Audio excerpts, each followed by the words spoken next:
All right, welcome back to Semper Mechanic. My name's Thomas. We're out here with a 2011 Chrysler 200. It's the 3.6 liter. But the gentleman started the vehicle for me. We noticed there was a coolant leak coming from way down in here. We couldn't actually see where it's coming from, but I do know we have to take the intake off because it is underneath it. We just don't know where the starting point was. We can go ahead and take off the manifold, the air box, all this stuff. Then we'll be able to see a lot more.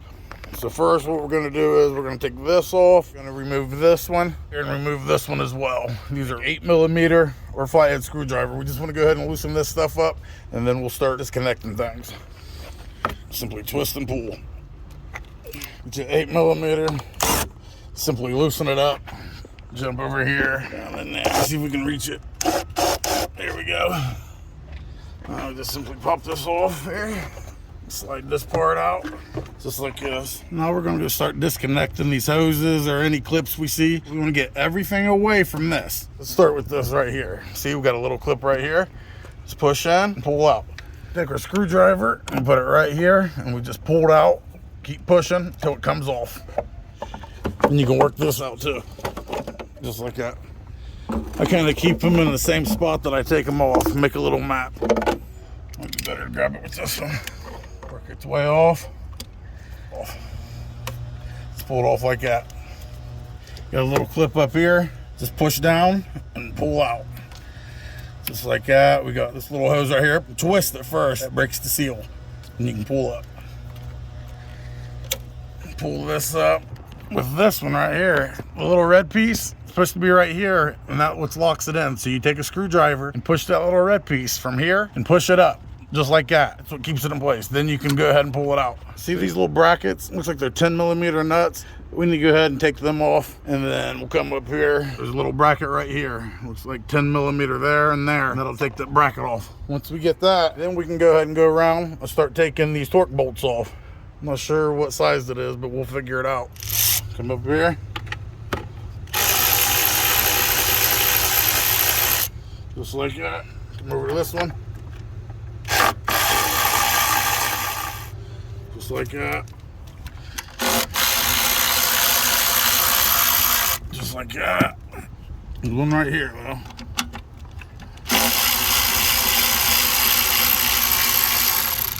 It's 95 degrees out. I'm out here dying. Look, this is all sweat. Here. Out here working hard. All right, we think we got everything disconnected. There's always something that'll pop up. But now we're gonna go ahead and remove all these torque bolts. We're gonna remove 1, 2, 3, 4, 5, 6, 7.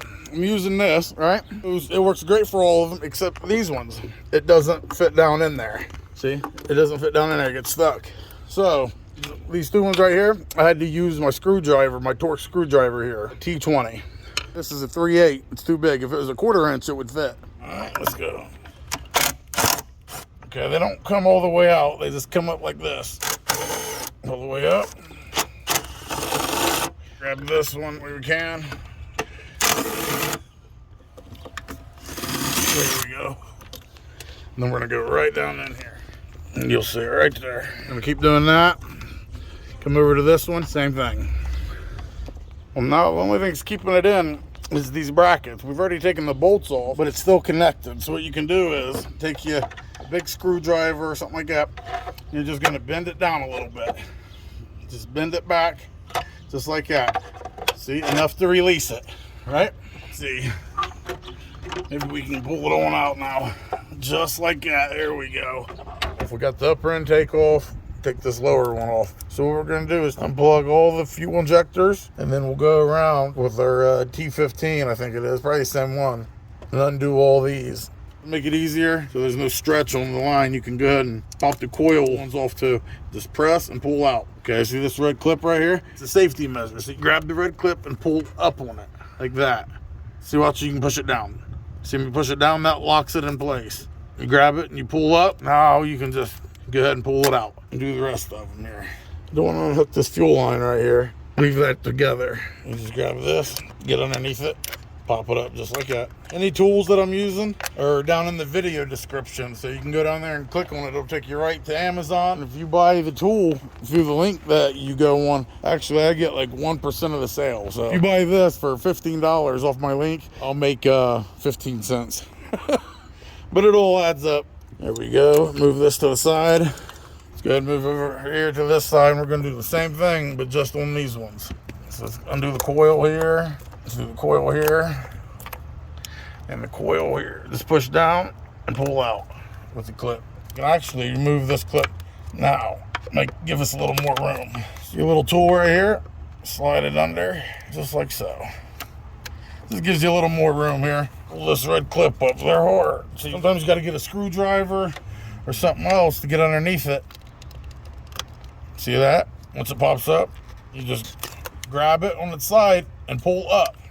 Watch it pop up, just like that. And then you can reach in here, pull out, just like that. Come over here, do the same thing. Pop this clip up, just like so. Reach down, pinch, and pull. There you go. Get a little clip here. Slide it under this one.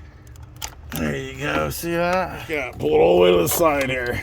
Now we're making some progress here. And we don't want to undo this because the fuel pressure. See if they're the same size as the other ones here. That was a T15. There it is, yep. So go around, we're going to take that one out. That one out. So go back here to this one. Take that one out. Loosen that one. There on the edge. Alright. That's that one. Got one on the corner here. Just follow it all the way around. You'll see him. There's one more, it looks like, right here.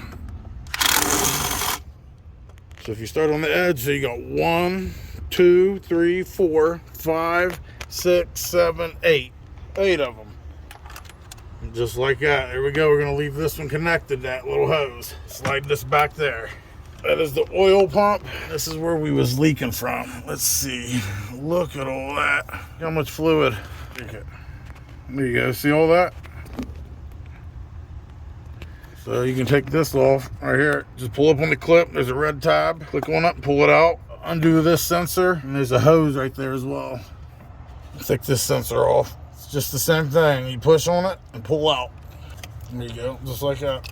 So grab your 7mm. Take these bolts off. Come over to this next one there. Pop that loose. Come over here to this side here. Down in there. It's a little tougher. Earlier I said oil pump. I meant this is the oil cooler. There, 1, 2, 3, 4, 5. You're gonna loosen them up. Everything's off except we have one hose that's connected right there. Let's see. Let's see, we got that hose right there connected. That's okay. Let's just put this right here. Move around. See these gaskets and stuff. See how they're wore out. And that's what fails. Look at all that water. It mixes with the oil there. Jesus. Instead of just replacing the O-rings, let's go ahead, if you can get this a good deal, go ahead and replace the whole oil cooler. You can get them online from, I don't know, 75 to 150 bucks. If you go to your local auto store, they're probably 200 or 300, but you're paying for the convenience of now. So I'm gonna go ahead and talk to the customer and tell them that we're gonna need an actual oil cooler replacement. That is the diagnosis.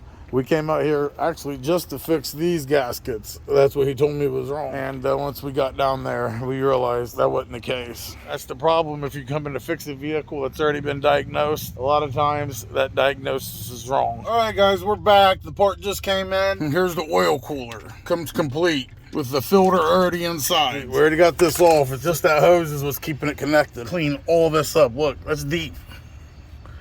Oh my God. All right, let's go ahead and try to get this hose off here at the same time here. Just like that. Just take a couple paper towels here. Back's killing me from leaning over. Let's see if we can soak some of this stuff up here. In here, soaking it up till we get it all up. Amazing thing, look, that's a knock sensor right here. There's a fucking sensor under all that. All right, here we go. Got the new part out. Got to dry it up pretty good. Well, before you go ahead and bolt this down, let's go ahead and put the hose back on because it's at the bottom here. Oh man, my back is killing me today, which is no good. Let's see if we can slide it on here real quick. Just like that. You're just gonna keep pushing until it's all the way on.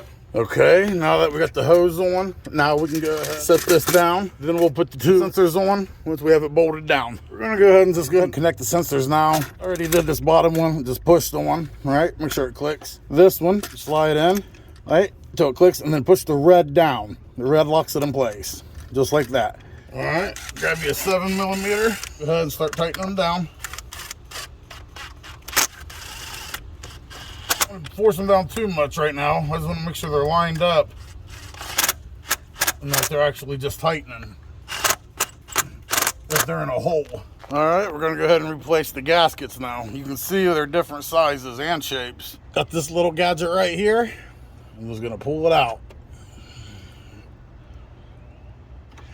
And then go ahead and put your new one in there, down on the spot, just like that. Look how easy that is. You can use a screwdriver or anything. Just all you're doing is grabbing it so you can pull it up. Throw that to the side, grab another one, come in here, take an easy peasy. There we go. Now you're gonna repeat that for all these ones. And you're gonna flip it over and do it with them ones. So go ahead and do that now. All right, you can see we got all of them on this side. Flip it over nice and neat, and we got all of them on that side. So now what we gotta do, set it back down in place, just like so, and go ahead and bolt it in. You can see this is the sequence for the lower intake. So you guys can screenshot this or whatever you gotta do. Go ahead and tighten it down by using this. Once we're done with that, then move to the upper manifold. And I'll show you the sequence on that as well. Now that you got this all buttoned up, you're gonna take this wiring harness here that lays over, and this one right here, and go ahead and put that back together. We're gonna go ahead and click all the coils back in, like so. Same with the fuel injectors, like that. And you push the red clip down. That locks it into place. Push this down until it clicks, like that, and then lock it in place. Bam, just like that. Once you get all of them, you're gonna jump on this side. Just go through, like I just showed you, to each one, and then plug in the coils. And then we'll move on to the next step. We got everything buttoned up there. So we got the coils plugged back in. Got the fuel injectors plugged in. The lower intake, we did it by sequence. Just to snug them up. You don't want to try to break it off in there. All right, put this bad boy back up here somehow. Something like that.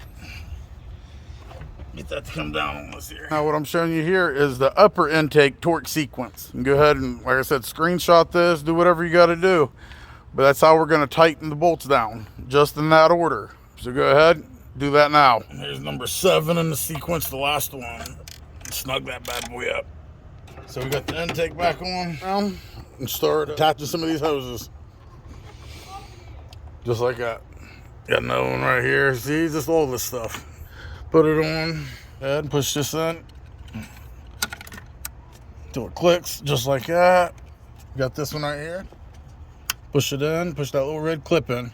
Locks it into place. Goes on right there, just like that. This one goes right here. Making progress. So we just gotta work this in there, just like that. Just like so. Let's go nice and neat. There we go, like that. Perfect. Right under this hose. Can you guys see all that? You go ahead and put it on this one right here.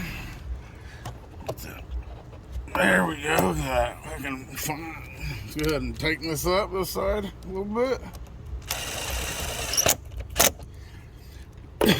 That's it, boys. All we gotta do, fill it up with coolant and do an oil change. And then go ahead and throw this cover on. This goes right on. And that's how you change your oil cooler on a Chrysler 200 3.6 liter. And this is very common. So if you notice you got coolant coming from this side or even this side, and it looks like it's coming from farther down, you know exactly what it is now. So if you guys like this video, give me a thumbs up. If you haven't subscribed, please do. We're trying to get to 15,000. If you guys want to support me and the channel, I'll have my Cash App and PayPal up here on the screen. So if you're rich, you can donate to me, make me rich. If you hit the lottery, go ahead and share with your old wounded veteran here. You know, it's combat vets, we're broke. We need some money. But if you don't, guess what? I still love you. And like we always say, Semper Fi. Till next time.